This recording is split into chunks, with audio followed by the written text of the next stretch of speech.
तो ठीक है बेटा, अब हम लोग अपना इस चैप्टर में नया सेक्शन स्टार्ट करते हैं जिसको बोलेंगे हम इंस्ट्रूमेंट्स। तो ये इंस्ट्रूमेंट वाला पार्ट है, तो यहाँ पे लिख लेते हैं हम लोग। जो सेकंड सेक्शन है हमारा वो है इंस्ट्रूमेंट्स। ठीक है, तो इंस्ट्रूमेंट्स में सबसे पहला क्वेश्चन आपका है पोटेंशियोमीटर का। इस पोटेंशियोमीटर के क्वेश्चन में हम लोग देखेंगे कि एक 2 वोल्ट बैटरी है यहाँ पे और determination of internal resistance of 1.5 volt, मतलब इस 1.5 वोल्ट का जो आपको सेल दिख रहा है इसका इंटरनल रेजिस्टेंस हमें डिटरमाइन करना है। बैलेंसिंग पॉइंट इतना आ रहा है और रजिस्टर इतना कनेक्ट किया जाता है तो बैलेंसिंग पॉइंट शिफ्ट हो जाता है। ठीक है, एकदम सिंपल क्वेश्चन है, आराम से हम लोग इसको कवर करेंगे, ध्यान से सुनते जाना। सबसे पहली चीज़ ये देखो कि जो 2 वोल्ट का जो बैटरी लगा हुआ है, इस 2 वोल्ट की बैटरी की वजह से जो ये सर्किट है उसमें एक करंट फ्लो होता है। अब इस सर्किट को हम क्या बोलते हैं, इस सर्किट को जो ऊपर बना हुआ है ना मेन बैटरी वाला, जिसको अपन यहाँ पे मेन सर्किट के फॉर्म में यूज़ करते हैं, that is called primary circuit. क्या है वो? Primary circuit. बाकी जो दूसरे सर्किट होंगे उनको हम सेकेंडरी और टर्शरी सर्किट बोलते हैं। तो जो टेस्ट करने वाले सर्किट है उनको हम सेकेंडरी और टर्शरी बोलते हैं, यानी कि दूसरा और तीसरा सर्किट। तो एक तरह से हमने सबसे पहले क्या किया कि जो 1.5 वोल्ट की बैटरी है इसको हमने इस वायर पे जॉकी से कनेक्ट किया और हमें बैलेंसिंग लेंथ कितनी मिली? 76.3 सेंटीमीटर। अब ये बैलेंसिंग लेंथ मिलने का कारण क्या है? सबसे पहले ध्यान से सुनो, इसमें जो पॉइंट है इस पॉइंट को मैं मान लेता हूँ थोड़ी देर के लिए 0 वोल्ट, तो ये अपने आप क्या हो जाएगा? 2 वोल्ट, ये वाला पॉइंट, क्योंकि आप इधर से इधर आ रहे हो तो पोटेंशियल इंक्रीज हो रहा है। अब आप ये ध्यान से सुनो, ये जो ए बी वायर होती है ना, यहाँ पे ए बी वायर को हम पूरी तरह से रेजिस्टिव वायर मानते हैं। ए बी वायर क्या है? आपकी रेजिस्टिव वायर, मतलब इसका एक रेजिस्टेंस होगा, रेजिस्टिव वायर है ये, और रेजिस्टिव वायर है तो मतलब इसके अक्रॉस पोटेंशियल ड्रॉप आएगा, क्योंकि रेजिस्टेंस है ये तो इसके अक्रॉस पोटेंशियल ड्रॉप आएगा। तो यानी कि ए पॉइंट तक तो 2 ही वोल्ट है और बी पॉइंट पर यहाँ 0 वोल्ट है, यानी कि ए से बी तक आप गए तो कितना पोटेंशियल ड्रॉप आया? 2 वोल्ट का, यानी कि ए से बी तक जाने पर 2 वोल्ट पोटेंशियल ड्रॉप हो गया। और एक और चीज हम समझ लेते हैं कि इसमें अपने को क्या ध्यान रखना है, here potential gets dropped uniformly according to length. मतलब ये समझ रहे हैं, क्योंकि ये पोटेंशियल ड्रॉप किस वजह से हो रहा है? क्योंकि एक रेजिस्टेंस है। रेजिस्टेंस के लिए अगर पोटेंशियल ड्रॉप लिखा जाए तो होता है potential difference equal to I R. और अगर अपन आर को देखें, आर को, जो आर होता है ना resistance, that is equal to rho L by area. तो आप देख सकते हो कि जो आर है वो आपका प्रोपोर्शनल टू लेंथ है। किसके प्रोपोर्शनल है? लेंथ। जितनी ज्यादा लेंथ उतना ज्यादा रेजिस्टेंस, यानी कि हम सीधा सीधा यहां से कनेक्ट करके क्या बोल सकते हैं? Potential difference proportional to length. तो जितना ज्यादा लेंथ होगा उतना ज्यादा पोटेंशियल ड्रॉप आएगा। कम लेंथ में कम ड्रॉप, ज्यादा लेंथ में ज्यादा ड्रॉप। तो ए से बी तक की लेंथ हमें नहीं दी हुई है सवाल में, तो हम लोग थोड़ी देर के लिए मान लेते हैं कि length A B equal to L. क्या मान लेते हैं? एल। अब ध्यान से सुनना, हमें ये पता है कि जो पूरी एल लेंथ है उसमें ए से बी तक आने में 2 वोल्ट का ड्रॉप हो रहा है, यानी कि आप लिखोगे कि एल लेंथ में 2 वोल्ट ड्रॉप हो रहा है, क्योंकि ए से बी तक आप आ रहे हो, ए से बी तक आ रहे हो तो 2 वोल्ट का ड्रॉप हो रहा है, यानी कि 1 मीटर में कितना ड्रॉप होगा? 2/L वोल्ट, इतना ड्रॉप होगा। मतलब आप सिंपली क्या बोल सकते हो कि ये जो पोटेंशियल है ये ड्रॉप हो रहा है, तो इसको एक नया टर्म हम लोग नाम दे देते हैं पोटेंशियल ग्रेडियंट। और इसकी वैल्यू जो आएगी, पोटेंशियल ग्रेडियंट का मतलब होता है potential drop per unit length, potential drop per unit length. और ये कितना आएगा आप देख सकते हो, 1 मीटर लेंथ में 2/L वोल्टेज ड्रॉप हो रहा है, तो इसको क्या लिखेंगे? 2/L volt per metre, 2/L volt per metre, this is potential gradient. ये हमने एक नया टर्म यहाँ पे बना लिया जिसका हम बाद में यूज करेंगे। अब देखो सवाल जो है उसमें सबसे पहली चीज हमें क्या बोली है कि आपने स्टार्टिंग में क्या किया, ये जो सर्किट था इससे आपने गैल्वेनोमीटर को कनेक्ट करके यहाँ पे किसी तरह जॉकी को लगाया और आपको बैलेंसिंग लेंथ मिली। तो आप इस सर्किट को आगे बनाओगे। ये जो पॉइंट है ना आपका, इस पॉइंट को थोड़ी देर के लिए कंसीडर कर लो, पी पॉइंट है, तो मैं यहाँ बना देता हूँ इसको। यहाँ पर आपका पॉइंट ए है, ये एक रेजिस्टेंस की तरह ट्रीट किया हुआ पॉइंट है, यहाँ पर आपने पी बना दिया, यहाँ पर आपका सेल है और यहाँ पर गैल्वेनोमीटर है जिसको आपने यहाँ लगाया तो आपको बैलेंसिंग लेंथ मिली। मतलब ये एक सर्किट कंप्लीट हो गया। इसका वैल्यू है आपको दिया हुआ 1.5 वोल्ट। इसका रेजिस्टेंस हमें नहीं पता, बट हमें इसकी बैलेंसिंग लेंथ दी हुई है। कितनी दी हुई है बेटा? 76.3 सेंटीमीटर। मतलब ये जो लेंथ है, we know the value of this and that is 76.3 centimetre. मतलब मैं ए से पी तक जा रहा हूँ तो लेंथ इतनी आ रही है, तो उस लेंथ में कितना ड्रॉप आ रहा है ये भी हम निकाल सकते हैं। मतलब हम लिख सकते हैं, अच्छा एक और चीज़, इसमें करंट 0 है, इसमें करंट कितना है? 0। इसमें करंट 0 है। यहाँ पर अगर एक छोटा सा इंटरनल रेजिस्टेंस अगर होगा भी अगर रेजिस्टेंस होगा भी तो भी रेजिस्टेंस पूरी तरह से क्या हो गया, इस सर्किट में वेस्ट हो गया, क्योंकि यहाँ पर करंट फ्लो नहीं कर रहा, तो इस सर्किट में वो कोई भी काम नहीं आएगा, इस सर्किट में वो कोई भी काम नहीं आएगा, इस सर्किट में वो कोई भी काम नहीं आएगा। क्यों? क्योंकि आर के थ्रू कोई करंट फ्लो नहीं हो रहा, तो कोई पोटेंशियल ड्रॉप नहीं आएगा, मतलब उसका आर का कोई मतलब ही नहीं है। और अगर आर का मतलब नहीं है तो हम सीधा सीधा क्या बोल सकते हैं कि ए से पी तक क्या हो रहा है, इधर से इधर जाने पे ड्रॉप। तो वो जो ड्रॉप यहां से आप देखोगे, ए से आगे जा रहे हो ना पी तक, तो ड्रॉप हो रहा है। अब देखो ध्यान से, ये जो ड्रॉप है ना, ये ए से पी तक हो रहा है। ए से पी तक ड्रॉप कितना हुआ ये हम बता सकते हैं, क्योंकि हमें पता है कि 1 मीटर लेंथ में कितना ड्रॉप हो रहा है, 2/L, इतना वोल्ट ड्रॉप हो रहा है। तो अगर आपके पास में 0.763 मीटर है, क्योंकि ये 0.763 मीटर के इक्वल हो गई, तो इसमें कितना ड्रॉप आएगा, तो आप लिखोगे 2/L इंटू 0.763, इतना वोल्ट, इतना ड्रॉप आएगा। समझ में आ गई बात? 2/L इंटू 0.763, इतना ड्रॉप आएगा। तो VAP आपके पास में आ गया 2 इंटू 0.763 डिवाइडेड बाई L, इतना वोल्टेज, ये ड्रॉप आ गया। अगर ये ड्रॉप आप ऊपर से देखोगे तो नीचे से भी आप यही ड्रॉप देख सकते हो। और ये ड्रॉप जो है, क्योंकि यहाँ पर इस सेल में से कोई करंट फ्लो नहीं कर रहा, तो ये ड्रॉप इसके बराबर ही होना चाहिए, क्योंकि A से P तक का जो ड्रॉप है, अगर मान लो यहाँ पे आपने कोई पॉइंट मान लिया, जैसे S और T मान लिया, तो S और T के बीच में भी वही ड्रॉप होना चाहिए ना, क्योंकि यहाँ से यहाँ भी ड्रॉप हो रहा है।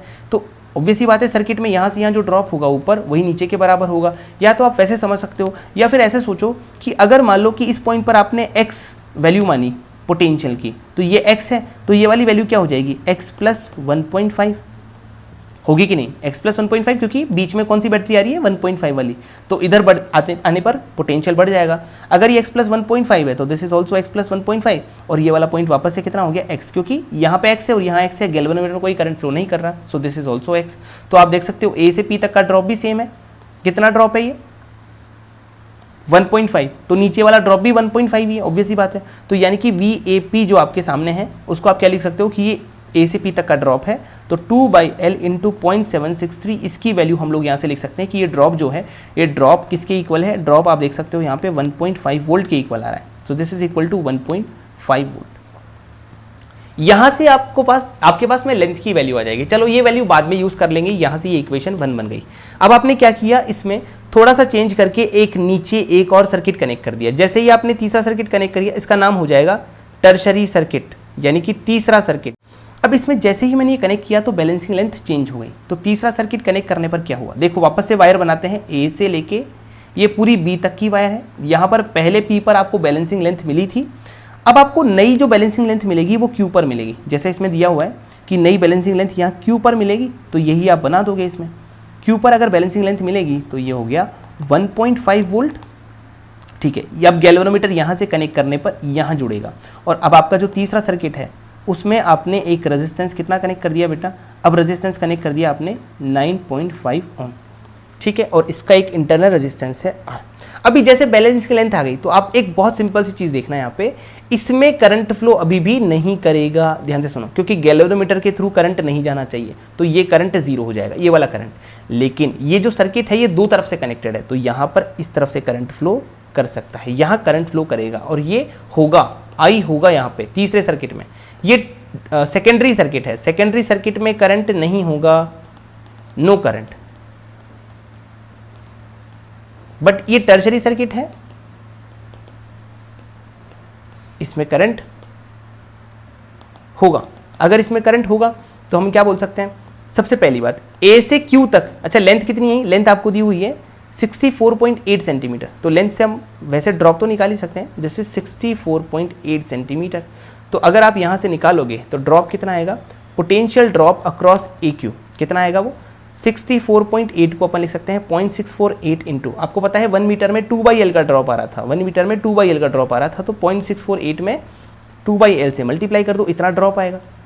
अच्छा, ये ड्रॉप जो है, ये ड्रॉप अगर आप यहाँ पे एक नया पॉइंट नाम दे दो S और T, तो VST के बराबर होना चाहिए, क्योंकि आपने पढ़ा ना ये ड्रॉप, ये वाला ड्रॉप और ये ड्रॉप इक्वल होने चाहिए, क्योंकि सर्किट में ऊपर नीचे है ना, पैरेलल में है, तो ड्रॉप दोनों में सेम होने चाहिए। तो अगर ये ड्रॉप सेम हुआ तो सबसे पहले आप ये देखो कि ये जो सेल है ना, अब यहाँ पर एक करंट फ्लो कर रहा है, इस सेल के थ्रू एक करंट फ्लो कर रहा है, और इस सेल के थ्रू अगर करंट फ्लो करता है और इस सेल के लिए अगर एक इंटरनल रेजिस्टेंस है, तो इसके अक्रॉस पोटेंशियल डिफरेंस जो होगा वो ई नहीं होता, ईएमएफ के बराबर नहीं होता। मतलब मैं क्या लिख सकता हूँ, this is not equal to EMF, this is not equal to EMF of cell. आपको ध्यान होगा ये वैल्यू होती है ई माइनस आई आर। कितनी होती है ये वैल्यू, वी एस टी बराबर ई माइनस आई आर। एक सेल जिसका इंटरनल रेजिस्टेंस आर है, ईएमएफ ई है, अगर उसमें करंट ऐसे फ्लो करता है, देखो इसमें करंट कैसे फ्लो करेगा, ऐसे ही तो करेगा, ऐसे ही तो कर रहा है, यही तो डायरेक्शन बनाई मैंने। तो अगर ऐसे फ्लो करता है तो ये एक सोर्स की तरह बिहेव करता है, और इसमें इसके अक्रॉस, टर्मिनल के अक्रॉस पोटेंशियल, अब देखो टर्मिनल इसका ये कहलाएगा पूरा, क्योंकि ये जो इंटरनल रेजिस्टेंस है ये इसके अंदर है, मतलब ये पूरा का पूरा इसका टर्मिनल कहलाएगा। तो टर्मिनल वोल्टेज जो होगा इसकी, टर्मिनल वोल्टेज कितना होगा, ई माइनस आई आर।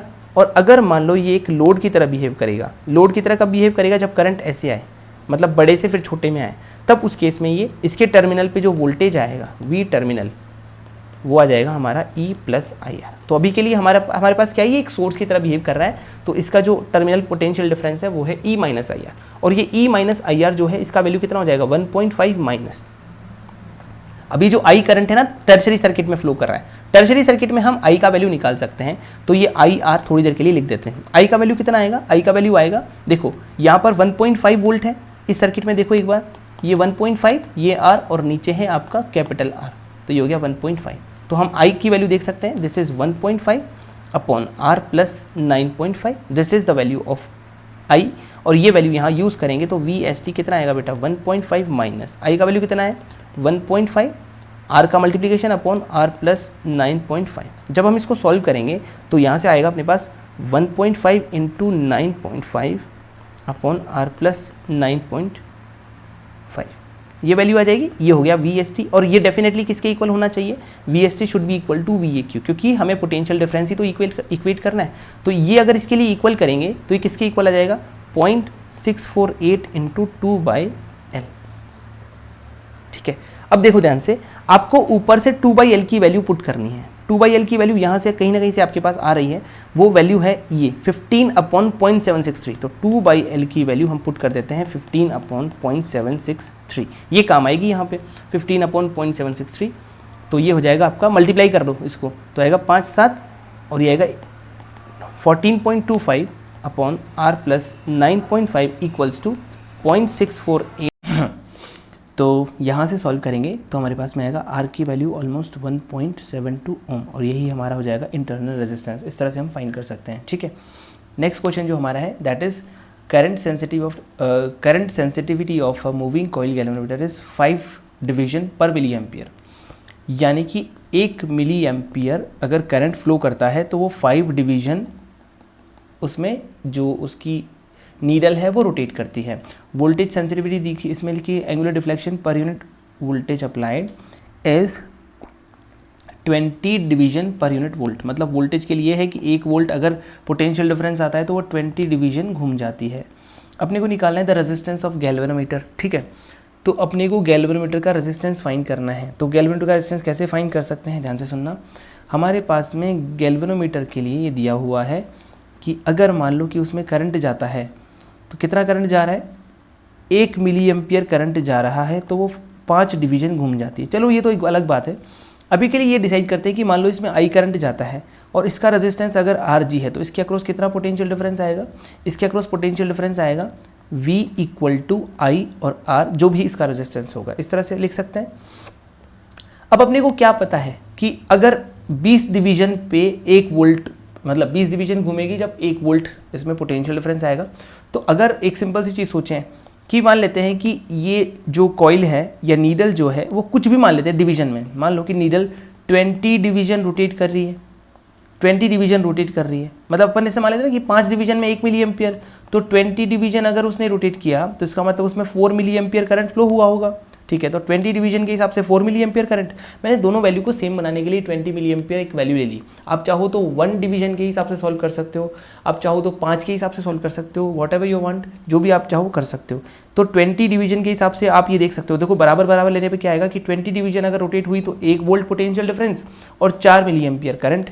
यानी कि इसे सोचो कि अगर इसमें 20 डिवीजन इसने नीडल ने डिफ्लेक्ट किया होगा तो definitely 4 milliampere current flow हुआ होगा। सेम वैल्यू पे निकाल लिया मैंने, सेम सिचुएशन के लिए 4 मिली एम्पियर करंट और पोटेंशियल ड्रॉप आ रहा है 1 वोल्ट।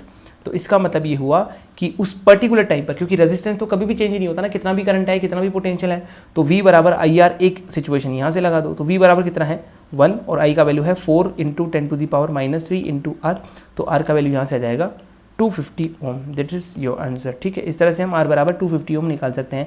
आप चाहो तो ऐसा भी कर सकते हो, 1 डिवीजन के लिए कितना करंट हो जाएगा 1/5 मिली एम्पियर, और 1 डिवीजन के लिए हो जाएगा आपका 1/20 वोल्ट। तो आपको ये समझ लो कि 1 डिवीजन ही वो रोटेट करी होगी, तो इसका मतलब 1/5 मिली एम्पियर इतना करंट जो होगा इनटू R कर दोगे, ये किसके बराबर है, पोटेंशियल के बराबर, तो ये 1/20 हो गया।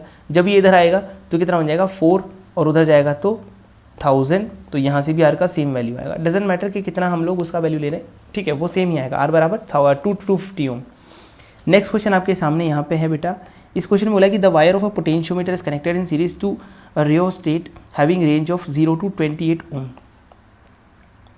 ठीक है, and a battery of 2 volt EMF.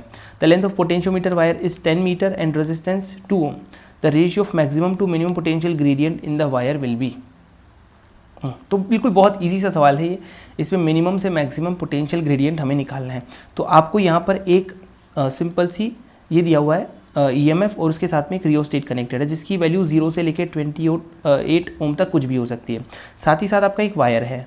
अब देखो ये सवाल जो है ना वो बहुत लल्लू सवाल है। अगर आप देखो तो ये वायर जो है ना इसमें एक रेजिस्टेंस है, इसका रेजिस्टेंस हमें पता है कितना है, 2 ओम रेजिस्टेंस है, कितने में 10 मीटर में, 10 मीटर में 2 ओम रेजिस्टेंस है, यानी कि आप अगर 1 मीटर के लिए निकालोगे तो 1 मीटर में 2/10 ओम रेजिस्टेंस यानी कि 0.2 ओम रेजिस्टेंस है 1 मीटर में ही। तो आपको ये चीज़ तो पता चल गई। अब सोचो कि इसमें करंट फ्लो करेगा, तो करंट फ्लो करेगा तो अपने को पोटेंशियल ग्रेडियंट से मतलब है। पोटेंशियल ग्रेडियंट जो है ना वो डिपेंड करता है बेटा किस पर, करंट पर। पोटेंशियल ग्रेडियंट जो है वो डिपेंड करता है करंट पे, क्योंकि यहाँ पर एक रियोस्टेट जो है वो हमारा काम खराब करेगा। क्यों खराब करेगा, क्योंकि इसकी अलग अलग वैल्यू के करस्पॉन्डिंग, बिकॉज अगर मुझे पोटेंशियल ग्रेडियंट चाहिए तो मुझे यहाँ पे पोटेंशियल ड्रॉप चाहिए होगा, पोटेंशियल ड्रॉप रिक्वायर्ड है। पोटेंशियल ग्रेडियंट के लिए क्या रिक्वायर्ड है, पोटेंशियल ड्रॉप, और पोटेंशियल ड्रॉप जो है वो होता है IR, और I जो है वो बार बार डिपेंड करेगा किस पर, रेजिस्टेंस पर। अगर आप इसमें टोटल I की बात करो, I की वाई, और यहाँ पर मैंने रियोस्टेट को RH मान लिया थोड़ी देर के लिए, इसका वैल्यू दिया हुआ है आपको 2 वोल्ट, तो I का वैल्यू पूरे सर्किट में क्या आएगा, I का वैल्यू आएगा 2 अपॉन, इस पूरी वायर का रेजिस्टेंस 2 ओम है तो ये हो जाएगा 2 प्लस ये हो जाएगा RH। समझ में आ गई बात। अब ध्यान से देखो, आपको चाहिए कि इसमें पोटेंशियल ग्रेडियंट क्या क्या होगा, तो A से B तक अगर अपने को पोटेंशियल ग्रेडियंट चाहिए तो पोटेंशियल ग्रेडियंट का जो फॉर्मूला होता है वो होता है potential difference upon length of wire. सही बात है। तो यहाँ पे पोटेंशियल डिफरेंस कितना आएगा, तो पोटेंशियल डिफरेंस जो होगा ना इसको समझ लो कि थोड़ी देर के लिए एक रेजिस्टेंस मान लो 2 ओम का, तो इस पर potential difference definitely I into इसका रेजिस्टेंस मान लो ये 2 है तो कितना आएगा 2 अपॉन लेंथ ऑफ वायर जो कि कितनी है 10 मीटर, फिक्स है। तो ये पोटेंशियल ग्रेडियंट हो गया। इसको एक थोड़ी देर के लिए क्या मान लेते हैं अपन, पोटेंशियल ग्रेडियंट PG ऐसे मान लेते हैं। तो ये कितना आ गया I/5 वैल्यू में। अब ये I का वैल्यू जो है वो बार बार अलग अलग है। अब देखो I का वैल्यू कितना है आपके लिए, PG का जो वैल्यू आएगा वो आएगा 2/2 प्लस RH और ये डिवाइडेड बाय 5, तो इसका वैल्यू आएगा 2/10 plus 5 RH। This is the value of PG। किसका वैल्यू है ये, PG का, यानी कि पोटेंशियल ग्रेडियंट का। अब आपको चाहिए इसका मैक्सिमम और मिनिमम वैल्यू। आपको पता है कि RH की वैल्यू 0 से लेकर 28 तक है, तो अब आप यहाँ पे देख लो कि कौन सी वैल्यू हमें रखनी चाहिए। तो PG की वैल्यू मैक्सिमम अगर चाहिए तो भी आ जाएगी, PG की वैल्यू अगर मिनिमम चाहिए तो भी आ जाएगी। मैक्सिमम के लिए RH को क्या रख दो, 0 रख दो, RH को रख दो 0, क्योंकि नीचे जितनी कम वैल्यू होगी उतना ही ज़्यादा वैल्यू चाहिए, ज़्यादा वैल्यू मिलेगा। तो RH को अगर 0 रख देंगे तो पोटेंशियल ग्रेडियंट आपको मिलेगा 2/10 यानी कि 0.2, ये पोटेंशियल ग्रेडियंट मिल गया। और अगर RH को आप मैक्सिमम यानी कि 28 ओम रख दोगे तो 28 × 5 करोगे 140 प्लस 150 हो जाएगा ये, तो ये जाएगा PG इक्वल्स टू 2/150 जो कि हो जाएगा आपका 0.01 और 3 ऐसा कुछ है, ठीक है। तो आप देख सकते हो 0.2 और 0.013 ये आपका आंसर आएगा। 0.2 और 0.013 आप अगर इन दोनों का रेशियो निकालोगे, अच्छा रेशियो निकालना है maximum to minimum potential gradient, तो मैक्सिमम पोटेंशियल ग्रेडियंट आ रहा है आपके सामने, मैक्सिमम PG आ रहा है 0.2 और मिनिमम पोटेंशियल ग्रेडियंट आपका आ रहा है बेटा ये आ रहा है 2/150, ऐसे डिवाइड कर दो तो ये कितना आ जाएगा सॉल्व करने पर 15:1, तो आंसर आ जाएगा 15:1। ठीक है, so this is correct answer, B option. Next question आपका बोल रहा है potentiometer wire of 10 metre length having resistance of 1 ohm per metre is connected to an accumulator of EMF 2.2 volt and high resistance box.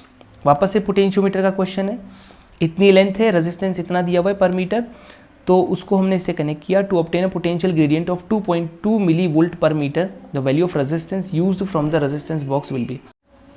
ठीक है, तो यहाँ पे दिया हुआ है 10 मीटर लेंथ है इसकी वायर की, तो ये हो गई 10 metre length having resistance of 1 ohm per metre, यानी कि डेफिनेटली इसके 1 मीटर में 1 ओम रेजिस्टेंस है इस वायर में, तो 10 मीटर अगर लेंथ है तो डेफिनेटली वो 10 ओम रेजिस्टेंस हो गया। उसको 2.2 वोल्ट ईएमएफ से जोड़ा जा रहा है और यहाँ पर एक रेजिस्टेंस बॉक्स हमने लगा दिया आरबी। अब रेजिस्टेंस बॉक्स का मतलब बेसिकली ऐसी चीज़ है जिसमें हम जो चाहे रेजिस्टेंस यूज़ कर सकते हैं। Resistance box basically variable resistance को शो कर रहा है। ठीक है, तो obtain a potential gradient of 2.2 millivolt per metre, तो यहाँ पर जो पोटेंशियल ग्रेडियंट हमें मिलना चाहिए वो 2.2 × 10⁻³ वोल्ट पर मीटर मिले, ऐसा हम चाहते हैं। तो उसके लिए रेजिस्टेंस बॉक्स का रेजिस्टेंस कितना होना चाहिए, तो मैंने अभी भी ये सॉल्व किया है कि ये जो पोटेंशियल ग्रेडियंट है ये इसमें बहने वाले करंट पर डिपेंड करेगा। किस पर डिपेंड करेगा, करंट पर। और करंट की जो वैल्यू होगी वो होगी 2.2 अपॉन, मैंने मान लेता रेजिस्टेंस में मैंने R यूज़ किया है, तो R प्लस ये जो टोटल रेजिस्टेंस है वायर का, ये टोटल रेजिस्टेंस तो कितना आएगा 10, तो ये हो जाएगा 10, तो 2.2 अपॉन R प्लस 10 ये हो जाएगा करंट इन दिस सर्किट। और उसको अगर मैं देखो, अब मुझे क्या चाहिए पोटेंशियल ग्रेडियंट, तो पोटेंशियल ग्रेडियंट A से B के बीच में जो होगा उसका वैल्यू होता है पोटेंशियल डिफरेंस AB के अक्रॉस अपॉन लेंथ, यही होता है। तो पोटेंशियल डिफरेंस अक्रॉस AB कितना होगा बेटा, पोटेंशियल डिफरेंस अक्रॉस AB जो होगा वो होगा I करंट इंटू R। ये तो आपने लिख दिया, करंट लिख दिया, तो आपको पोटेंशियल डिफरेंस अक्रॉस AB लिखना है अगर, तो VAB equals to I into R of wire. Basically I को मल्टीप्लाई करना है रेजिस्टेंस ऑफ वायर से। I का वैल्यू आपके सामने है, वो कितना है 2.2 अपॉन R प्लस 10, मल्टीप्लाई करो इसको रेजिस्टेंस ऑफ वायर से, वायर का रेजिस्टेंस है 10 ओम, तो यह जाएगा 22 अपॉन R प्लस 10, ये पोटेंशियल डिफरेंस आ जाएगा AB के अक्रॉस। तो इसको पोटेंशियल ग्रेडियंट निकालने के लिए हम लोग क्या कर देंगे बेटा, लेंथ से डिवाइड कर देंगे, तो हमारे पास में यहाँ पे आएगा R plus 10 divided by length of the wire and that is equal to 10 metre, so 10 metre से डिवाइड कर देंगे। तो पोटेंशियल ग्रेडियंट के लिए हमें कितना बोला गया है कि 2.2 मिली वोल्ट पर मीटर आया वो, तो ये वोल्ट अगर 2.2 मिली वोल्ट पर मीटर रहेगी तो क्या होगा, यह आ जाएगा 22/10 upon R plus 10 equal to 2.2 into 10⁻³ equal values में। अब देखो यहाँ से ये हो जाएगा 10, 10 से 10 कट गया, 22 से 22 कट गया, तो यह R प्लस 10 जो है वो आपका आ जाएगा 1000 ओम, तो R का वैल्यू आएगा 990 ओम। तो यहाँ से R का जो वैल्यू निकल के आ रहा है वो आ रहा है 990, यानी कि C option is the correct answer. ठीक है, the resistance of the 4 arms P, Q, R and S, ठीक है, width on rich are 10 ohm, 30 ohm, 30 ohm, 90 ohm respectively. The EMF and internal resistance of the cell are 7 volt and 5 ohm respectively. The galvanometer resistance is 50 ohm. The current drawn from the cell will be, ठीक है, तो यहाँ पे आपको क्या दिया हुआ है कि इसके आर्म्स में जो रेजिस्टेंस है वो किस तरह से है कि 10 ओम है, फिर इस तरफ है आपका 30 ओम, फिर इस तरफ है 30 ओम और फिर इस तरफ दिया हुआ है 90 ओम।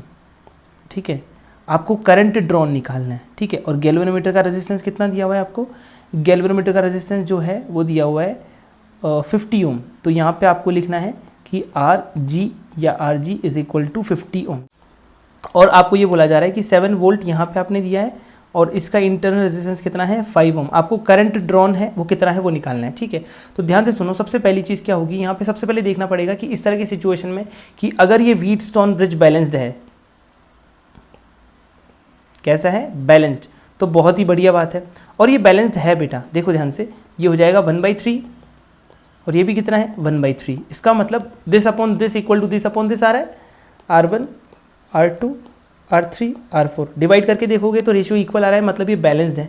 और अगर ये बैलेंस्ड है तो बीच में से करंट फ्लो नहीं होगा, और बीच में से करंट फ्लो नहीं होगा तो ये गैल्वेनोमीटर पूरी तरह से हट जाएगा, मतलब उसके रेजिस्टेंस का भी कोई वैल्यू नहीं है और उस रेजिस्टेंस का कोई मतलब बिल्कुल नहीं है। तो यानी कि आपका जो सर्किट है वो कन्वर्ट हो जाएगा 10, 30, 30 और फिर आ जाएगा यहाँ पे 90 और फिर लास्ट में आपका जो वैल्यू है वो ऐसे आ जाएगा, ये 5, 7 और ये 7 वोल्ट और ये 5 ओम, ऐसे करके। अब आपको करंट ही तो निकालना है, तो करंट निकालने के लिए देखो ये दोनों सीरीज़ में हो गए और ये दोनों सीरीज़ में हो गए।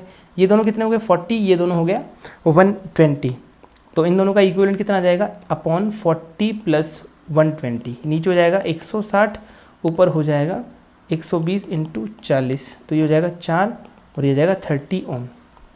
अब देख सकते हो आप सिंपली ये जो सर्किट है वो आपका कन्वर्ट हो गया 5 ओम में और ये जो ऊपर रेजिस्टेंस आया आपका 30 ओम आया। अब आपको करंट ही तो निकालना है, तो करंट का वैल्यू कितना आएगा 7/5 + 30 दैट इज़ 7/35 मतलब कि 0.2 एम्पियर। तो ये आ जाएगा आपका करंट का value 0.2 ampere. So A option is the correct answer. ठीक है, इस तरह से हमें सवाल करने हैं। तो बेसिकली सवाल का लैंग्वेज थोड़ा सा आपको अंडरस्टैंड करना है, उसके बाद सवाल को प्रोसीड करना है। नेक्स्ट क्वेश्चन है बेटा हमारा, इस क्वेश्चन में हमें दिया हुआ है a moving coil galvanometer has a resistance इतना and a range of 0.15 milliampere. मतलब वो मैक्सिमम कितना करंट मेजर कर सकता है ये दिया हुआ है। रेंज होने का मतलब क्या है, आई मैक्सिमम जो वो मेजर कर सकता है that is 0.15 milliampere. It is to be converted to a voltmeter reading a maximum of 7.5 volt. मतलब ये एक वोल्ट मीटर में कन्वर्ट किया जाना है हमें गैल्वेनोमीटर को, जिसका जो वोल्टेज मैक्सिमम कैलकुलेट वो कर सके that is 7.5 volt. What is the value of the resistance are connected in series with the galvanometer। तो हमें पता है कि अगर गैल्वेनोमीटर को मुझे वोल्ट मीटर में कन्वर्ट करना हो, galvanometer two volt meter, galvanometer two volt meter, तो क्या करना होगा हमें गैल्वेनोमीटर के सीरीज में एक रेजिस्टेंस को जोड़ना होगा और उससे वो वोल्ट मीटर में कन्वर्ट हो जाएगा सिंपली। और ऑब्वियस ही बात है कि अगर मुझे रीडिंग मैक्सिमम चाहिए, रीडिंग मैक्सिमम वोल्टेज की, तो फिर करंट भी मैक्सिमम आना चाहिए। जब करंट मैक्सिमम आएगा तभी वोल्टेज मैक्सिमम रीडिंग देगा। इसका मतलब यहां से जो करंट आए, और ऑब्वियसली बात है, और करंट की कोई दूसरी वैल्यू आपके पास अवेलेबल भी नहीं है, तो दूसरी वैल्यू रखने का कोई फायदा भी नहीं है। तो आप करंट की कौन सी वैल्यू रखोगे, यहां पर 0.15 मिली एम्पियर करंट आपके पास में आएगा। ठीक है, और ये जो करंट आएगा ना, इससे टोटल जो पोटेंशियल ड्रॉप होगा वो हमें निकालना है। तो करंट कितना आएगा 0.15 मिली एम्पियर। इसका रेजिस्टेंस हमें कितना दिया हुआ है बेटा, इसका रेजिस्टेंस हमें दिया हुआ है 75 ओम। इसका रेजिस्टेंस हमें पता नहीं, तो वो जो मेजर करता है ना वो टोटल अक्रॉस मेजर करता है। मतलब कौन से वाले, ये जो सर्कल मैंने यहाँ ड्रॉ किया है ना, इस सर्कल के अक्रॉस पोटेंशियल डिफरेंस मेजर करता है वो, ये वाले सर्कल के अक्रॉस, मतलब यहाँ से इसके, मतलब मुझे इस आर को भी इंक्लूड करना पड़ेगा। अब अगर आप ध्यान से देखो तो इसका रेजिस्टेंस कितना दिया हुआ 75 ओम, तो मैं लिख दूंगा कि जो पोटेंशियल डिफरेंस आएगा टोटल वो आएगा 0.15 × 10⁻³ देखो V बराबर क्या होता है IR, तो पोटेंशियल डिफरेंस लिखना है तो 0.15 × 10⁻³ इंटू रेजिस्टेंस, रेजिस्टेंस का वैल्यू आएगा 75 प्लस, और ये जो R दिया हुआ ना आपको, ये वैल्यू यहाँ पुट करना है। और ये किसके इक्वल आना चाहिए, मैक्सिमम रीडिंग कितनी है 7.5 वोल्ट, तो ये 7.5 होना चाहिए। अगर आप इसको सॉल्व करोगे तो आपका आंसर बहुत आसानी से आ जाएगा। इसको आप इधर ले आओ तो ये आ जाएगा 7500 और 7500 और ये आ जाएगा 0.15 डिवाइडेड बाई, सॉरी इसको हटा दो तो ये 100 आ जाएगा इंटू 75 प्लस R। अब ये कट के कितना बन जाएगा 500 मल्टीप्लाई हो जाएगा इक्वल टू 75 प्लस R। तो R का वैल्यू आ रहा है आपका 50,000 में से इतना सब्ट्रैक्ट करना है 49925 ओम, इतना वैल्यू आ रहा है 49,925। सो this is correct answer for this question. ठीक है, इस तरीके से हमें सवाल करने हैं। नेक्स्ट क्वेश्चन आपका है when 6 identical cells of no internal resistance are connected in series in the second circuit of a potentiometer। ठीक है, secondary circuit of a potentiometer, the balancing length is L। if two of them are wrongly connected the balancing length becomes। अब उनमें से दो अगर wrong connected हो गए, पहले क्या कनेक्टेड थे, एक साथ ही कनेक्टेड थे। ठीक है, तो 6 आइडेंटिकल सेल्स है। तो ध्यान से सुना बेटा, यहाँ पे आपके पास में ये एक वायर है, ठीक है, और यहाँ पर सेकेंडरी सर्किट में हमारे पास में क्या है, सेल्स कनेक्टेड है ऐसे। ठीक है, ऐसे कनेक्टेड है सेल्स, ऐसे करके 6 सेल्स हैं। एक और कनेक्ट कर दो ये, और यहाँ से जैसे कनेक्ट हुआ ना तो यहाँ पर हमारी बैलेंसिंग लेंथ आ गई A, ये B है और ये C है। ठीक है, तो यहाँ पे हो गया हमारे पास में, यहाँ पे जॉकी, और यहाँ अगर जॉकी हो गया तो हम क्या बोल सकते हैं, इस जगह पे हमारी बैलेंसिंग लेंथ आ रही है, ठीक है। तो पहले क्या हो रहा होगा, अगर मान लो इसका ईएमएफ V है, इसका V है, इसका V है, इसका V है, इसका V है, तो सारे के सारे जो मिला के कितना हो गया 6V। इतना पोटेंशियल ड्रॉप आ गया A से C के बीच में, मतलब VAC कितना आ गया बेटा 6V बेसिकली 6V1 मान लेते हैं इसको V1, इनका सबका V1 है, तो कितना पोटेंशियल ड्रॉप आ रहा है 6V1 A से C के अक्रॉस। तो अब बैलेंसिंग लेंथ कितनी आ रही है, ये जो बैलेंसिंग लेंथ है ये L दी हुई है आपको। तो आप यहाँ पे एक चीज़ बोलोगे, चाहे कुछ भी हो जाए, ये जो AB वायर है ना, AB वायर का पोटेंशियल ग्रेडियंट वो तो सेम रहेगा। पोटेंशियल ग्रेडियंट का मतलब क्या होता है, पोटेंशियल ग्रेडियंट का मतलब होता है जो प्राइमरी सर्किट है आपका, प्राइमरी सर्किट में जो करंट फ्लो कर रहा है उस वजह से यहाँ से यहाँ तक जो पोटेंशियल का ड्रॉप होता है उसका per unit length value same रहेगा। उसको किससे मतलब है, जो पोटेंशियल ग्रेडियंट होता है उसका वैल्यू होता है बेसिकली ईएमएफ अपॉन जो ये रेजिस्टेंस होगा ना इस वायर का, मतलब आर ऑफ वायर, ये हो गया पोटेंशियल टोटल डिफरेंस और अपॉन में लेंथ ऑफ वायर, इससे मतलब होता है। तो ये तो कांस्टेंट है पूरी तरह से पोटेंशियल ग्रेडियंट, तो वो तो चेंज होगा नहीं, तो पोटेंशियल ग्रेडियंट तो चेंज होगा नहीं। अगर पहले लेंथ मतलब इनिशियल जो लेंथ है बैलेंसिंग वाली कितनी आ रही है, बैलेंसिंग लेंथ आ रही है L, तो L अगर बैलेंसिंग लेंथ आ रही है तो उसको पोटेंशियल ग्रेडियंट से मल्टीप्लाई कर दोगे तो आपको मिल जाएगा पोटेंशियल डिफरेंस। क्या मिल जाएगा बेटा, पोटेंशियल डिफरेंस। तो इसका मतलब कितना आ रहा है L into PG equal to potential difference, ठीक है। तो पोटेंशियल डिफरेंस कितना है, बेसिकली पोटेंशियल डिफरेंस है आपका 6V1। अब आपने क्या किया, बाद में आपकी जो बैलेंसिंग लेंथ है वो कितनी आएगी वो हमें नहीं पता, मैं मान लेता हूं कि finally balancing length equal to L1 मान लिया मैंने। तो पोटेंशियल डिफरेंस कितना आएगा बेटा, L1 into potential gradient. Obviously बात है, अगर मान लो कि दोबारा में आपने सेल को रॉन्ग कनेक्ट कर दिया तो आपकी बैलेंसिंग लेंथ चेंज हो जाएगी। रॉन्ग कनेक्ट करने का मतलब है एक ऐसे फिर एक ऐसे फिर एक ऐसे, ठीक है। दो सेल को रॉन्ग कनेक्ट कर दिया आपने तो ऐसा हो जाएगा सिस्टम। तो अब आपके जो सेल हैं उनमें से कितने सेल रॉन्गली कनेक्टेड हैं, two of them wrongly connected, मतलब आपने दोनों को उल्टे सीधे कनेक्ट कर दिया। तो ये V1 ये V1 ये V1 ये V1 ये V1 और ये V1। तो आप अगर इन सब में इक्विवेलेंट रेजिस्टेंस इक्विवेलेंट डेल्टा भी देखोगे तो कितना आएगा, V1 ये तो कैंसिल हो जाएंगे पूरी तरह से। ये जो है ना उल्टे सीधे जुड़े होते हैं पोलैरिटी में सीरीज़ में, वो तो पूरी तरह से कैंसिल हो जाएंगे। तो इसके साथ में ये कट जाएगा और इसके साथ में ये कट जाएगा, तो सिर्फ 2V बचेंगे, यानी कि कितना आएगा ये 2V1।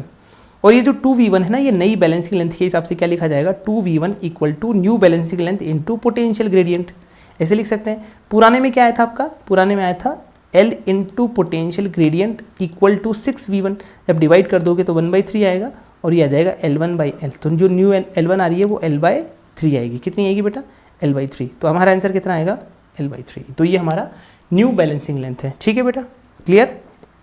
तो ये सवाल थोड़ा ठीक है, बाकी करने में बहुत आसान है, ठीक है बेटा। नेक्स्ट क्वेश्चन करते हैं। हमारे पास में circuit shown in the figure, the potential difference between the point C and D is balanced against 40 centimetre, ठीक है, और लेंथ है 100 सेंटीमीटर टोटल वायर की लेंथ, ठीक है। तो in order to balance the potential difference between the points D and E, तो D और E कौन सा है आपका, ये वाला D और E। तो D और E के बीच में बैलेंस करना है हमें, ठीक है भाई। तो पहली बात तो ये बेटा कि जो बीच में आपको ये वायर दिख रहा है ना, इसको आप हटा दो। ये वाला वायर इसमें है नहीं एक्चुअली, मतलब यहाँ पर कैसा बना है सिस्टम, ये बना हुआ है ऐसा, ऊपर है 10 ओम और नीचे है 10 ओम, ऐसा ही बना हुआ है। बीच में ये वायर नहीं है, क्योंकि अगर वो वायर होगी तो उसका कोई मतलब नहीं निकलेगा, क्योंकि फिर ये शॉर्ट हो जाएगा। तो इसका मतलब ये 10 ओम और 10 ओम जो है वो ऊपर और नीचे है, इसके अलावा कुछ भी नहीं है इसमें, ठीक है। और साथ ही साथ आपका यहाँ पे कितना दिया हुआ है, 4 ओम। अब देखो ये सिंपल सा सवाल जो है वो आराम से सॉल्व कर सकते हो आप। आपको यहाँ दिया हुआ है कि आपको पहले C और D को बैलेंस करना था। तो C और D जो है वो बैलेंस कैसे होंगे, C और D के बीच में पोटेंशियल डिफरेंस हमें निकालना पड़ेगा। C और D के बीच में पोटेंशियल डिफरेंस निकालने के लिए C और D पॉइंट के बीच में पहले आपको रेजिस्टेंस निकालना पड़ेगा। C और D के बीच में रेजिस्टेंस कैसे निकाला जाएगा, 10 और 10 का मिलकर कितना हो जाएगा, 5 ओम। ये पॉइंट है C और ये पॉइंट है D। ध्यान से सुनना, ये जो नीचे आपका सर्किट बना हुआ है इसमें करंट फ्लो होगा। नीचे जो पॉइंट सर्किट दिया हुआ ना इसमें करंट फ्लो होगा। अब ये करंट जो होगा ना, ये करंट चेंज नहीं होगा बार बार, क्यों, क्योंकि नीचे वाले सर्किट को ऊपर वाली चीज़ों से कोई मतलब नहीं है। आप जॉकी को कहीं भी लगाओ, उससे क्या प्रॉब्लम है, उससे करंट नीचे वाली में तो चेंज नहीं होगा। नीचे वाले में करंट कितना आएगा, अगर आप ध्यान से देखो तो नीचे वाले में करंट आएगा 6 वोल्ट अपॉन ये 1 ओम रेजिस्टेंस, ये 4 ओम रेजिस्टेंस और ये 5 ओम रेजिस्टेंस, तो 1 + 4 + 5 कितना हो गया, ये 0.6 एम्पियर करंट आएगा नीचे वाले में। अगर नीचे वाले सर्किट, ये जो टर्शरी सर्किट आपको दिख रहा है, टर्शरी सर्किट में करंट कितना आएगा, 0.6 एम्पियर, इतना करंट आ गया। अब इतने करंट की वजह से सी और डी पॉइंट के बीच में एक पोटेंशियल डिफरेंस जनरेट होगा, तो वी सी डी कितना होगा, 5 ohm resistance into current, current कितना है 0.6 यानी कि 3 वोल्ट। यानी कि 3 वोल्ट पोटेंशियल डिफरेंस को बैलेंस करने के लिए हमें कितनी लेंथ की जरूरत पड़ रही है, 40 सेंटीमीटर की। ऊपर वाले सर्किट में भी हम कुछ चेंज नहीं कर रहे, तो ऊपर वाले सर्किट का जो करंट होगा उसके अकॉर्डिंग वहां का पोटेंशियल ग्रेडियंट कांस्टेंट होगा। देखो मैं आपको बता रहा हूं, पोटेंशियल ग्रेडियंट बार बार चेंज नहीं होता, क्योंकि ऊपर वाले सर्किट में हम कोई चेंज करते नहीं है, और जब तक ऊपर वाले सर्किट में कोई चेंज नहीं करेंगे तब तक पोटेंशियल ग्रेडियंट चेंज नहीं होगा। बार बार ऐसे सवाल कर रहे हैं, तो पोटेंशियल ग्रेडियंट यहाँ का फिक्स है, कॉन्स्टेंट है। तो पोटेंशियल ग्रेडियंट अगर कांस्टेंट है तो अपन क्या बोल सकते हैं कि 40 सेंटीमीटर बैलेंस करने के लिए 40 सेंटीमीटर बैलेंस कर दिया हमने, उसको अगर अपन ने पोटेंशियल ग्रेडियंट से मल्टीप्लाई कर दिया तो पोटेंशियल डिफरेंस आ जाएगा, potential difference between C and D आ जाएगा। सी और डी के बीच में पोटेंशियल डिफरेंस कितना आ रहा है बेटा, 3 वोल्ट, तो ये आ जाएगा 0.4 पोटेंशियल ग्रेडियंट बराबर 3 वोल्ट, यानी कि पोटेंशियल ग्रेडियंट की जो वैल्यू है वो आ जाएगी 30/4 यानी कि 7.5 वोल्ट पर मीटर। कितनी आ गई, 7.5 वोल्ट पर मीटर। अब आप ध्यान से देखो, यहाँ पे अपने को इसको बैलेंस कैसे करना है, डी और ई के बीच में बैलेंस करना है। तो डी और ई जो पॉइंट है, अभी तक करंट उसमें उतना ही फ्लो कर रहा है। करंट कितना फ्लो कर रहा है, 0.6 एम्पियर, और 0.6 एम्पियर करंट फ्लो करेगा तो पोटेंशियल डिफरेंस डी और ई के बीच में कितना आएगा, 0.6 × 4 यानी कि 2.4 वोल्ट। कितना आएगा, 2.4 वोल्ट। मतलब अब आपको जॉकी को इस तरह से इसको करना है कि डी और ई के बीच में पोटेंशियल को बैलेंस करें, तो डी और ई के बीच में पोटेंशियल डिफरेंस आपका आ रहा है 2.4 वोल्ट। आपको पता है कि 1 मीटर लेंथ में अगर आप करते हो तो 7.5 वोल्ट बैलेंस हो जाता है, यानी कि 1 वोल्ट बैलेंस करने के लिए 1/7.5 मीटर रिक्वायर्ड है। आपको यहाँ पे कितना वोल्ट बैलेंस करना है, 2.4 वोल्ट। तो 2.4 वोल्ट बैलेंस करने के लिए हम लोग 2.4/7.5 मीटर लिखेंगे, या फिर इसको सेंटीमीटर में कन्वर्ट करके लिख देंगे 240 सेंटीमीटर अपॉन 7.5। इसको हम सॉल्व कर सकते हैं, सॉल्व करेंगे तो कितना आएगा, ऊपर आएगा 9, 6 और नीचे आएगा 3, इसको लिखेंगे तो आएगा 32 सेंटीमीटर। तो आंसर आ जाएगा हमारा 32 सेंटीमीटर। इतना बैलेंसिंग लेंथ होगी। एक बार इसको दोबारा से देख लो बेटा, अगर आपको बैलेंसिंग लेंथ चाहिए तो बैलेंसिंग लेंथ सिर्फ और सिर्फ पोटेंशियल डिफरेंस पे डिपेंड करती है। जितना पोटेंशियल डिफरेंस उसके अकॉर्डिंग ही आपकी जो बैलेंसिंग लेंथ है वो आएगी। तो यहाँ पर पहले जो पोटेंशियल डिफरेंस था वो 5 ओम के हिसाब से था, तो 5 ओम के हिसाब से जो पोटेंशियल डिफरेंस था वो 3 वोल्ट था। तो आप ऐसे सोच सकते हो कि 3 वोल्ट पर बैलेंसिंग लेंथ 40 सेंटीमीटर आ रही है, तो 1 वोल्ट पर कितनी आएगी, 40/3 सेंटीमीटर। अभी आपको कितना बैलेंस करना है, 4 ओम के अक्रॉस बैलेंस करना है। तो 4 ओम के अक्रॉस पोटेंशियल डिफरेंस कितना आ गया, 2.4 वोल्ट। 2.4 वोल्ट के अकॉर्डिंग, तो 2.4 वोल्ट के अकॉर्डिंग कितनी आएगी, 40/3 × 2.4, इसको आप मल्टीप्लाई करोगे तो आएगा 32 सेंटीमीटर। मतलब इतना सब करने की भी जरूरत नहीं थी, ऐसा भी आप थोड़ा यूनिट मेथड से कर सकते हो, जिसको बोलते हैं यूनिटी मेथड। ठीक है, इस तरह से हम करेंगे तो 32 सेंटीमीटर हमारा आंसर आ जाएगा। वो है बेटा, a potentiometer wire of length L and resistance R are connected in series with a battery of EMF E0 and resistor R. An unknown EMF E is balanced at a length L of the potentiometer wire. The EMF will be given by, ठीक है, तो ध्यान से सुनो, यहाँ पर potentiometer जो है उसकी वायर की लेंथ है L और रेजिस्टेंस R है, connected in series with a battery of EMF E0 and resistance R1। ठीक है, तो इसका मतलब हमारे पास में एक E1 बैटरी है, E0 बैटरी है, ठीक है, रेजिस्टेंस R1, बैलेंस, इसकी वायर की लेंथ आपको कितनी दी हुई है, L लेंथ दी हुई है, ठीक है, length L and resistance R, मतलब इसका रेजिस्टेंस आपको R दिया हुआ है और इससे आपको कनेक्ट कर दिया, R1 से कनेक्ट कर दिया।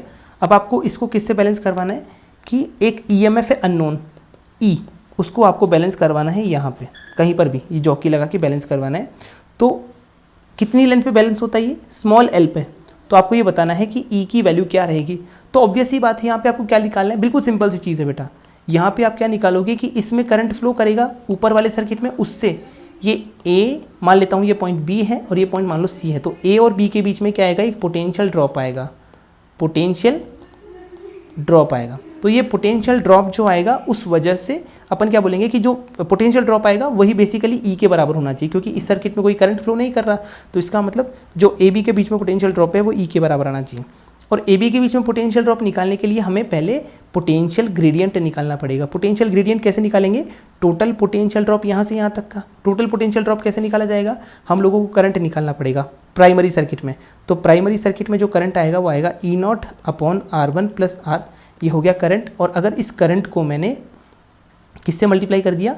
नीचे वाले रेजिस्टेंस से, तो मैं निकाल सकता हूँ VAC। VAC मतलब A और C के बीच में पोटेंशियल ड्रॉप, वो आ जाएगा E0 upon R1 plus R।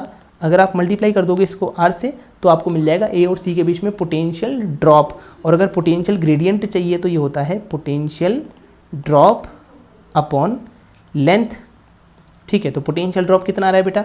Potential drop आ रहा है E0 R upon R1 plus R और divided by length capital L। इतना हो गया पोटेंशियल ग्रेडियंट। और पोटेंशियल ग्रेडियंट को अब देखो ध्यान से, A और B के बीच में जो पोटेंशियल डिफरेंस है दैट शुड बी E। और वो कैसे लिख सकते हैं हम लोग? बैलेंसिंग लेंथ इनटू जो भी पोटेंशियल ग्रेडियंट है। भाई यूनिट लेंथ का potential drop into balancing length कर दोगे तो टोटल पोटेंशियल ड्रॉप आ जाएगा। मतलब इसका क्या मतलब होता है? यूनिट, मतलब इसका मतलब होता है यूनिट लेंथ का पोटेंशियल ड्रॉप, और इसको मल्टीप्लाई करेंगे हम बैलेंसिंग लेंथ से। तो ये कितना आएगा? यूनिट लेंथ का पोटेंशियल ड्रॉप कितना आया? यूनिट लेंथ का पोटेंशियल ड्रॉप जो है वो पोटेंशियल ग्रेडियंट के बराबर है, जो कि कितना है? E0 R upon R1 plus R नीचे, और L से मल्टीप्लाई करके हमने यहाँ पे क्या किया? ऊपर बैलेंसिंग लेंथ स्मॉल l लिखी और ये E के बराबर हो गया। तो हमारा आंसर आ गया E0 RL upon R1 plus R into capital L। ठीक है, तो हमारा आंसर आएगा ये वाला E0 R स्मॉल l, ठीक है, upon R1 plus R into capital L। So A is the correct answer. ठीक है, इस सवाल को आराम से देखो। ऐसे बहुत सारे सवाल हमने सॉल्व किए हैं ऊपर भी, तो आप धीरे धीरे सब चीज़ें देखोगे तो हर चीज़ कवर हो जाए। ऐसे बहुत सारे सवाल अपन ने ऊपर कवर किए हैं। फिर भी अगर आपको कोई डाउट आता है किसी भी सवाल में तो you can comment in the comment section, और आप मुझसे कोई भी डाउट पूछ सकते हो। ठीक है, ओके। इसके बाद इसमें एक और सवाल है। In a potentiometer experiment it is found that no current passes through the galvanometer when the terminals of the cell are connected across 52 centimeter of the potentiometer wire. If the cell is shunted by a resistance of इतना ohm, a balance is found when the cell is connected across 40 centimeter of the wire. Find the internal resistance of the cell. देखो potentiometer experiment होगा क्या? ऊपर तो सब चीज़ें सब कुछ कांस्टेंट है, ऊपर तो जो भी लगा हुआ है सब कुछ कांस्टेंट है। इसका रेजिस्टेंस भी हमें पता है, मान लो उसका रेजिस्टेंस हमने R मान लिया, इसकी लेंथ भी हमें पता है L। आपने क्या किया? यहाँ पे एक सेल लिया और उस सेल को बैलेंस करने के लिए हमें कितने की ज़रूरत पड़ी? हमें सबसे पहले 52 सेंटीमीटर की ज़रूरत पड़ी, बस इतना ध्यान रखो। तो जो 52 सेंटीमीटर है वो बैलेंसिंग लेंथ है, और बैलेंसिंग लेंथ को अगर आप पोटेंशियल ग्रेडियंट से मल्टीप्लाई करते हो तो पोटेंशियल ड्रॉप आता है सिंपली। ठीक है, तो बैलेंसिंग लेंथ कितनी है? 0.52। इसको पोटेंशियल ग्रेडियंट मान लेता हूँ मैं थोड़ी देर के लिए, y है। पोटेंशियल ड्रॉप कितना होगा? EMF के बराबर होगा कि नहीं? अब आपने क्या किया कि if the cell is shunted by a resistance of 5 ohm, तो अब आपने दूसरे एक्सपेरिमेंट में क्या किया? इसी जगह पे, बाकी सब तो ठीक था, इसी सेल को आपने शंट कर दिया एक रेजिस्टेंस कितना? 5 ओम से, और फिर आपने जब बैलेंसिंग लेंथ निकाली तो वो 40 सेंटीमीटर पे बैलेंस हुआ। लेकिन अब ध्यान से सुनो, अब जो इसके बीच अक्रॉस पोटेंशियल डिफरेंस रहेगा ना वो चेंज हो जाएगा, क्योंकि अब ये टर्शरी सर्किट बन चुका है आपका। और अगर टर्शरी सर्किट बन चुका है तो इसमें नीचे करंट फ्लो होने लगेगा। अगर नीचे करंट फ्लो होने लगेगा ना बेटा, इसका खुद का इंटरनल रेजिस्टेंस है कि नहीं? इंटरनल रेजिस्टेंस भी दिया हुआ है इसका, तो मैं मान लेता हूँ इसका इंटरनल रेजिस्टेंस कितना है? R। अब देखो ऊपर में तो क्या है, करंट फ्लो नहीं हो रहा था यहाँ पे, तो इसलिए इसके इंटरनल रेजिस्टेंस का कोई मतलब नहीं है। लेकिन जब नीचे आप देखोगे तो इस सर्किट में करंट फ्लो करेगा नीचे, उस सर्किट में करंट फ्लो करने की वजह से इसके टर्मिनल मान लेता हूँ P और Q, इस टर्मिनल के अक्रॉस जो पोटेंशियल डिफरेंस होगा ना बेटा, वो कितना हो जाएगा? इसका EMF माइनस IR। ये आपको पता होगा कि सोर्स की तरह बिहेव करेगा नीचे वाले सर्किट के लिए, तो इसके टर्मिनल के अक्रॉस जो पोटेंशियल डिफरेंस होगा वो E माइनस IR होगा। और अगर ये E माइनस IR होगा तो E माइनस I का वैल्यू कितना होगा? E upon R plus 5 multiplied by R, यानी कि ये हो जाएगा E into 5 upon R plus 5। This is VPQ, मतलब कि अभी जो नया पोटेंशियल डिफरेंस आ रहा है। ठीक है, पहले पोटेंशियल डिफरेंस कितना आ रहा था बेटा? ये आ रहा था, तो इसको लिख सकते हैं हम लोग E जो है वो पोटेंशियल ग्रेडियंट, ध्यान से सुनो, 0.52 इंटू वाई के बराबर आ रहा है। और अभी कितना आ रहा है? ये 40 सेंटीमीटर। तो अभी जो PQ के अक्रॉस पोटेंशियल ड्रॉप आपका आ रहा है वो किसके हिसाब से लिखेंगे? PQ के अक्रॉस पोटेंशियल ड्रॉप 40 सेंटीमीटर पे बैलेंस हो रहा है। देखो ये हम लिख चुके हैं, तो पी क्यू के अक्रॉस जो पोटेंशियल ड्रॉप होगा वो 0.40 इंटू पोटेंशियल ग्रेडियंट लिखा जाएगा, क्योंकि वो जो पोटेंशियल ड्रॉप है वो इसके अकॉर्डिंग बैलेंस हो रहा है। अब आप दोनों को ध्यान से देखो, हमें क्या निकालना है बेटा यहाँ पे। अच्छा, ये जो पोटेंशियल ग्रेडियंट है इसको मैंने y माना हुआ है, तो 0.4y हो गया। अब देखो इन दोनों को आप डिवाइड कर दो, और इन दोनों को आप डिवाइड कर दोगे तो आपका बहुत आसानी से हो जाएगा सवाल। इन दोनों को भी डिवाइड कर दो। एक इक्वेशन है आपकी है e into 5/r+5 equal to 0.4y, और एक इक्वेशन है e इक्वल टू 0.52y। इन दोनों को डिवाइड कर दो, डिवाइड करने से आपका आएगा 5/r+5 इक्वल टू 10/13। तो यानी कि आपका जो आंसर आएगा वो आएगा 65, 50, 15/10, यानी कि r की वैल्यू आ जाएगी 3/2 ओम। यस, r की वैल्यू आ रही है 3/2 यानी कि 1.5 ओम। तो 1.5 है इसका इंटरनल रेजिस्टेंस। एक बार फिर से बोल रहा हूँ बेटा, ये सारे क्वेश्चंस एक बार दोबारा देखो, और जब भी आप रिवीजन करने बैठो तो एक बार उसकी बेसिक थ्योरी पढ़ के बैठो, तब जाके आपको ज़्यादा अच्छे से क्लियर होगा। अदरवाइज सवाल करने में काफ़ी सारा टाइम निकल जाएगा। पहले जो भी आप रिवीजन देखोगे उससे पहले आपको पहले उसकी थ्योरी पता होनी चाहिए पूरी, उसके बाद ही ज़्यादा मजा आएगा उस चैप्टर का। ठीक है, थैंक यू।